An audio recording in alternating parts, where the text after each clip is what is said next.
रात का सन्नाटा दिल्ली की सड़कों पर छाया हुआ था।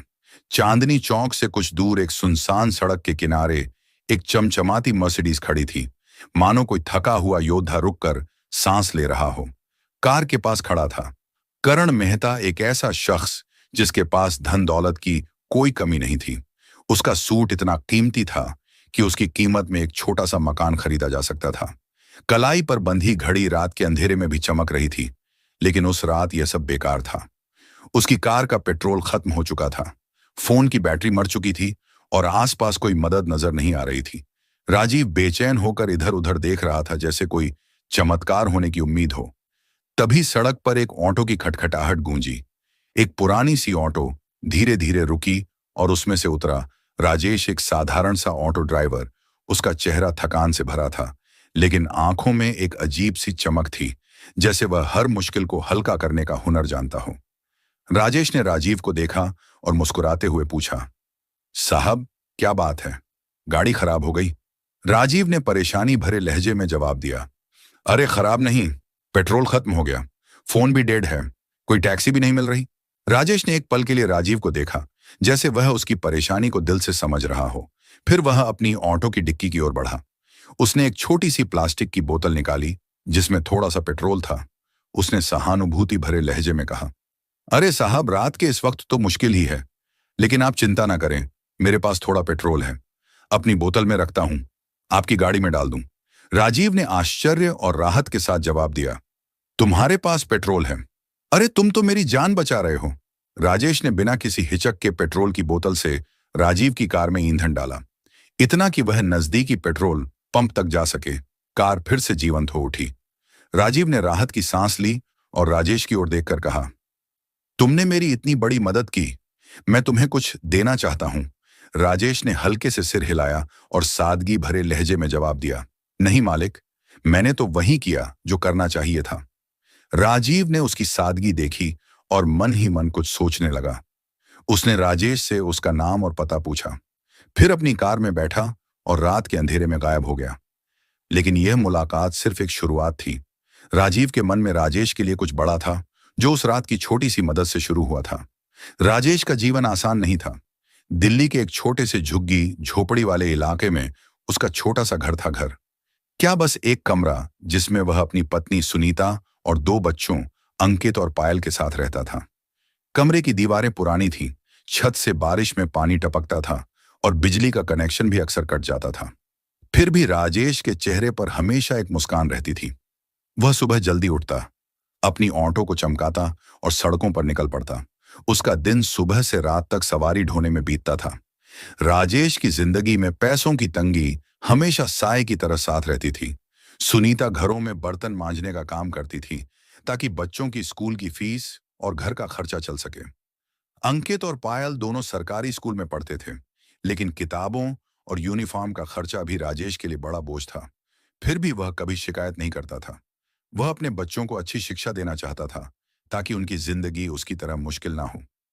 हर सुबह राजेश अपनी ऑटो लेकर निकलता और सवारियों की तलाश में दिल्ली की सड़कों पर भटकता। कभी कभी सवारियां अच्छी मिलती तो दिन ठीक निकल जाता, लेकिन कई बार घंटों इंतजार करना पड़ता और पेट्रोल का खर्चा कमाई से ज्यादा हो जाता। फिर भी राजेश का दिल बड़ा था। वह कभी किसी सवारी से ज्यादा पैसे नहीं मांगता था, और अगर कोई गरीब या मजबूर दिखता तो वह मुफ्त में भी छोड़ आता। सुनीता अक्सर उससे कहती, राजेश तुम इतना क्यों सोचते हो, दूसरों के लिए अपने बारे में भी तो सोचो। राजेश हंसकर जवाब देता, सुनीता, अगर हम दूसरों की मदद नहीं करेंगे तो भगवान हमारी मदद कैसे करेगा? राजेश का यह विश्वास ही उसकी ताकत था। वह हर मुश्किल में मुस्कुराता और आगे बढ़ता। लेकिन उसकी जिंदगी में एक बड़ा बदलाव आने वाला था, जिसकी शुरुआत उस रात करण मेहता से मुलाकात के साथ हुई थी। करण मेहता दिल्ली के सबसे बड़े बिजनेसमैन में से एक था। उसका कारोबार कपड़ा उद्योग से लेकर रियल एस्टेट तक फैला हुआ था। कंपनी मेहरा एंटरप्राइजेस न सिर्फ भारत में बल्कि विदेशों में भी जानी जाती थी। राजीव की जिंदगी में हर वह चीज थी जिसका सपना लोग देखते हैं, बड़ा बंगला, लग्जरी गाड़ियां, विदेशी छुट्टियां। लेकिन राजीव सिर्फ पैसे वाला इंसान नहीं था। उसके दिल में एक उदारता थी जो उसे बाकियों से अलग करती थी। राजीव का मानना था, पैसा कमाना आसान है, लेकिन उसे सही जगह इस्तेमाल करना कला है। वह अक्सर चैरिटी में बड़ा दान देता था। अनाथालय, स्कूल, अस्पताल। उसके दान की लिस्ट लंबी थी, लेकिन वह कभी अपने दान का ढोल नहीं पीटता था। उसे दिखावा पसंद नहीं था। वह चाहता था कि उसका पैसा किसी की जिंदगी बदले, ना कि उसकी तारीफ में लेख लिखे जाएं। उस रात जब राजेश ने उसकी मदद की, राजीव के मन में कुछ और ही चल रहा था। उसने राजेश की सादगी और ईमानदारी देखी थी। वह जानता था कि राजेश ने उसकी मदद सिर्फ इसलिए की क्योंकि उसका दिल साफ था। राजीव ने ठान लिया था कि वह राजेश को कुछ ऐसा देगा जो उसकी जिंदगी बदल दे। लेकिन वह यह भी जानता था कि राजेश जैसे लोग पैसे के पीछे नहीं भागते। उसे कुछ ऐसा करना था जो राजेश की मेहनत और आत्मसम्मान को ठेस ना पहुंचाए। उस रात की घटना कुछ यूं थी। राजीव एक बिजनेस मीटिंग से लौट रहा था। उसकी कार में पेट्रोल कम था, लेकिन उसने सोचा कि वह घर तक पहुंच जाएगा। मगर रास्ते में कार रुक गई।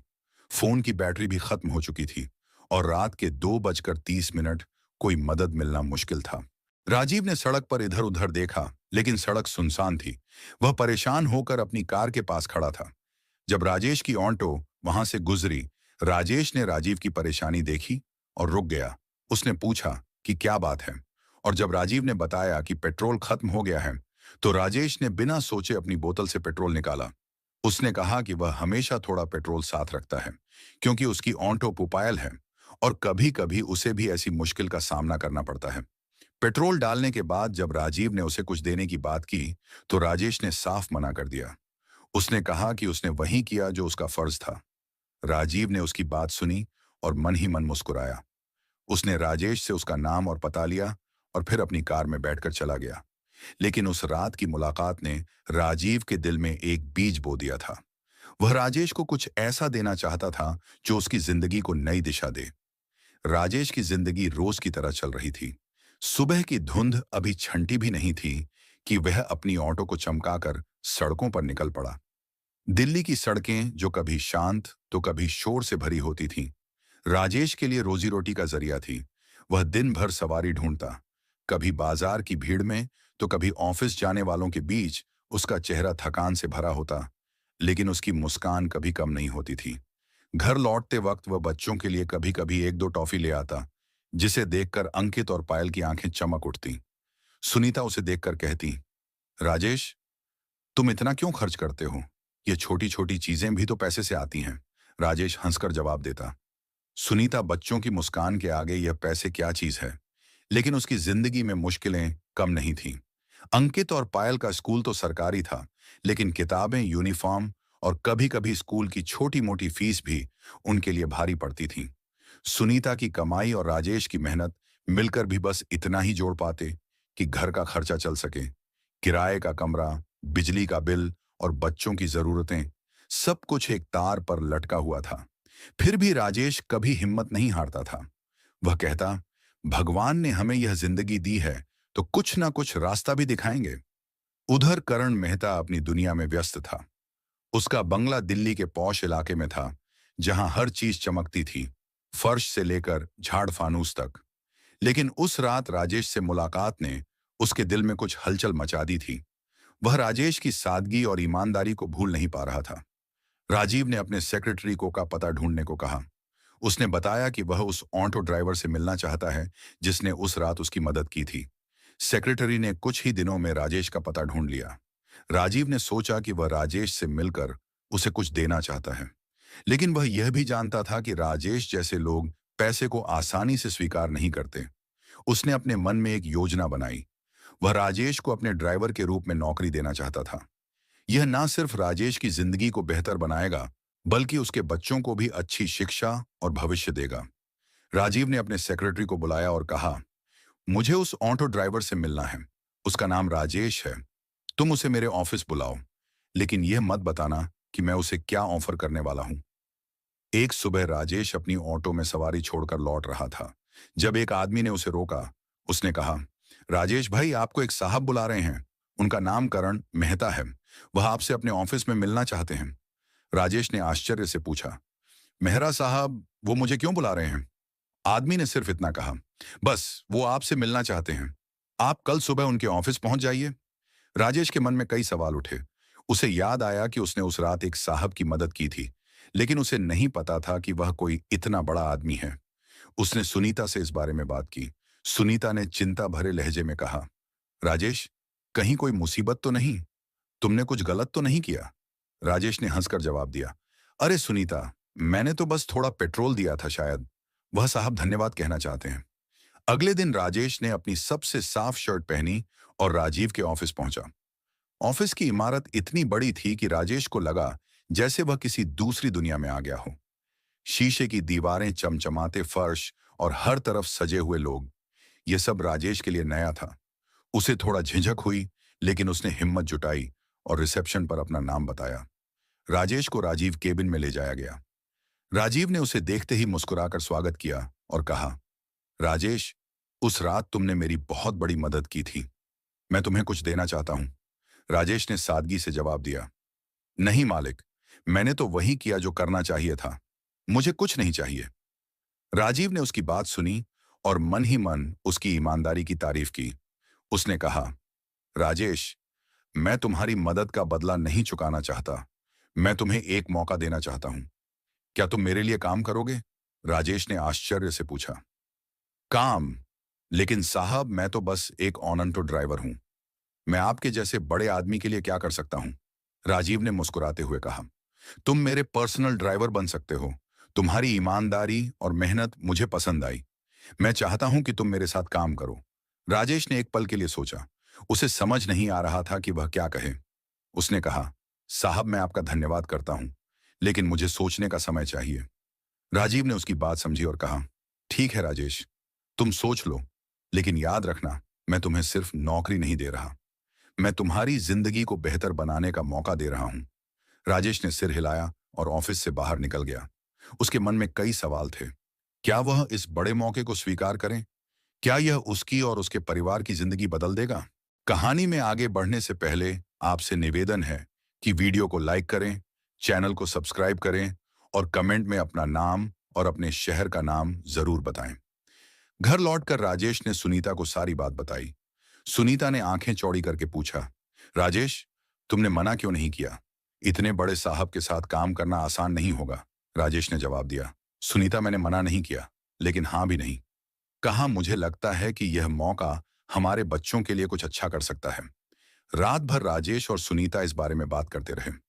राजेश को डर था कि कहीं वह इस नई जिंदगी में फिट ना हो पाए, लेकिन सुनीता ने उसे हिम्मत दी।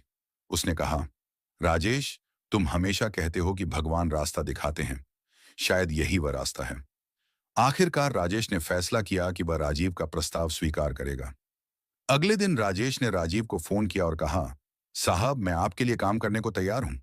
राजीव ने खुशी से जवाब दिया, राजेश, तुमने सही फैसला लिया।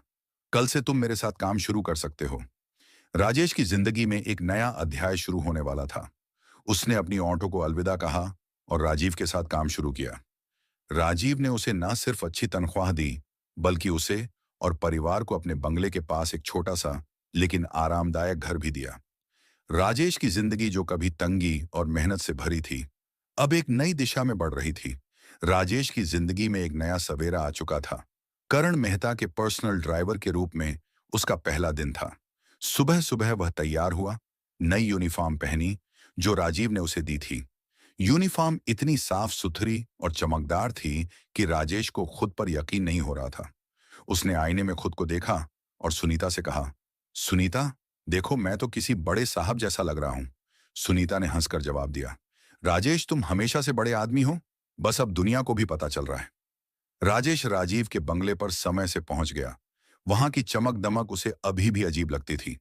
बंगले का गेट इतना बड़ा था कि उसकी ऑटो उसमें कई बार आ जा सकती थी। राजीव ने उसे अपनी नई कार, एक चमचमाती BMW की चाबी दी और कहा, राजेश, ये तुम्हारी जिम्मेदारी है।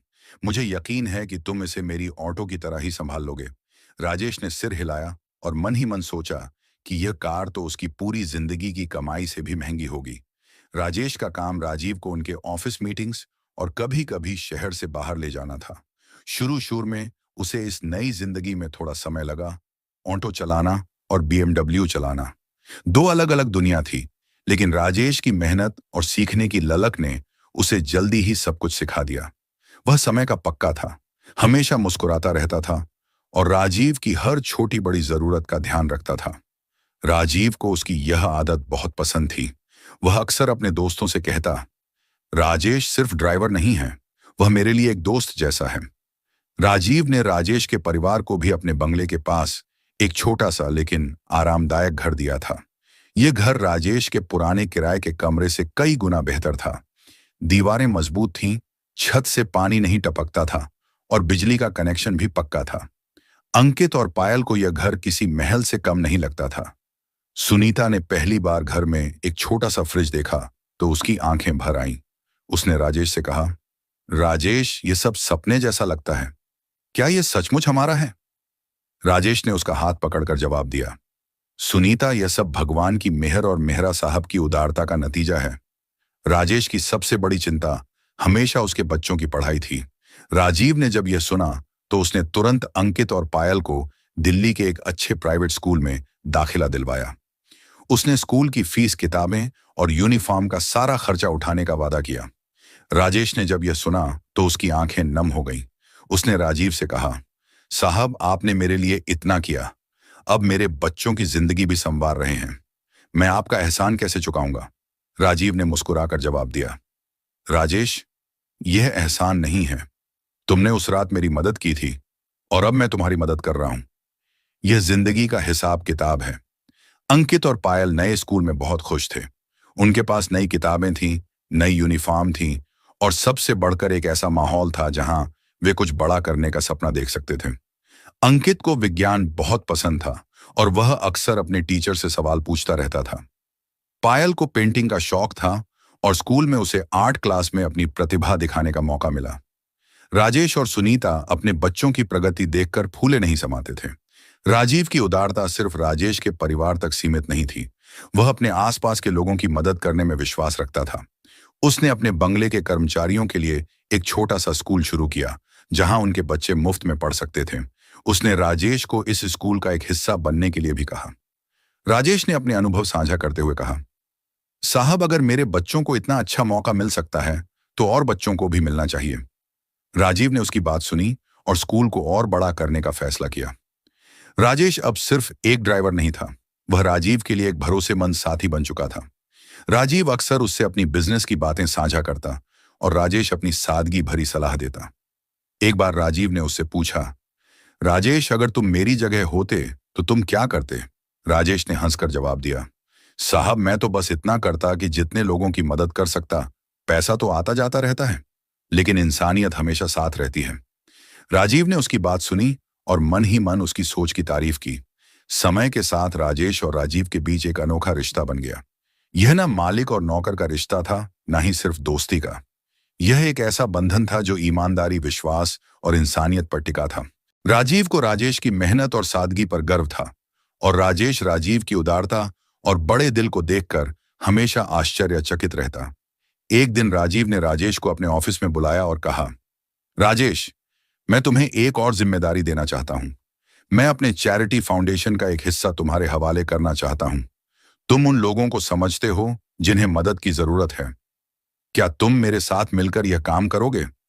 राजेश ने आश्चर्य से पूछा, साहब, मैं तो बस एक साधारण आदमी हूं, मैं यह सब कैसे करूंगा?